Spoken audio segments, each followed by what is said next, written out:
Good evening, committee. I want to thank you also for coming to our town.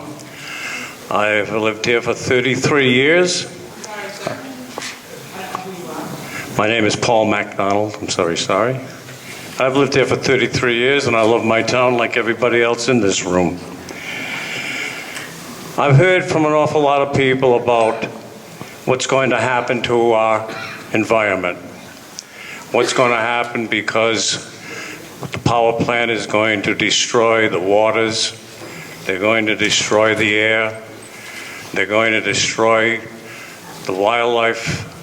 Bambi's going to leave us. The frogs are going to disappear.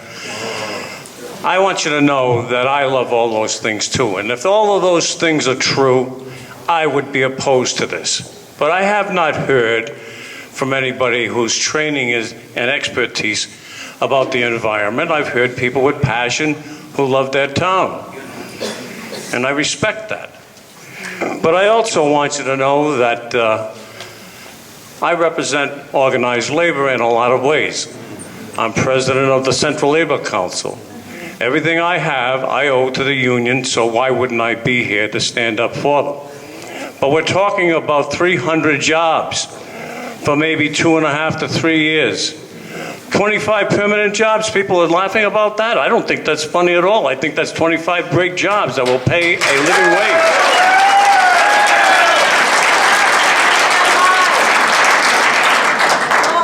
Our men and women have had to travel all over this country to find work.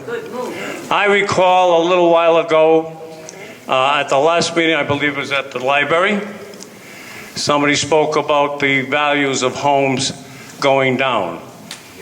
Well, I opened up my mail the other day and I find out that the value of my home has risen by $40,000.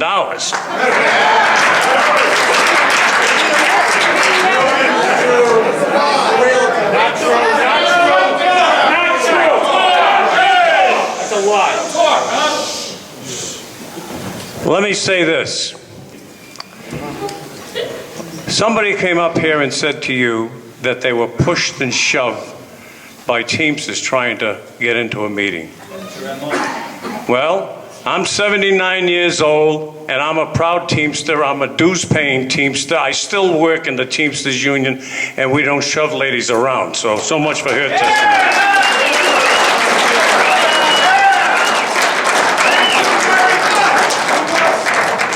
My son, he lives in Johnston.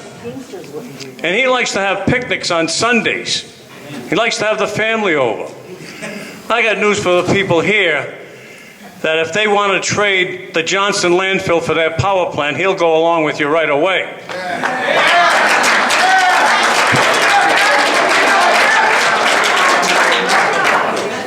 The people live in Warwick, Rhode Island, have an airport.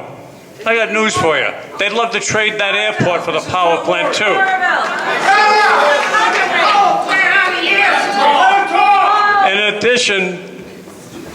In addition, let's not sneeze at $300 million or $200 million or $5 million, whatever that number would be.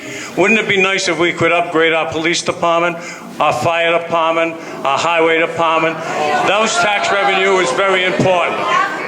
There are, committee members, there are 17,000 people live in Burrillville, not 500. This project is not about the few, it's about the many. We haven't heard from the 17,000 other people that live here either. So there are plenty of people that would support the project. But more importantly,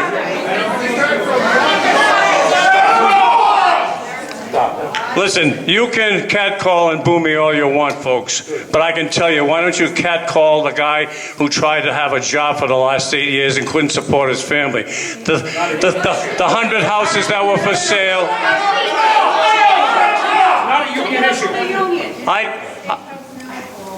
Out of respect to the committee, I'll stop talking, only because I didn't interrupt anybody. I listened to everybody's testimony.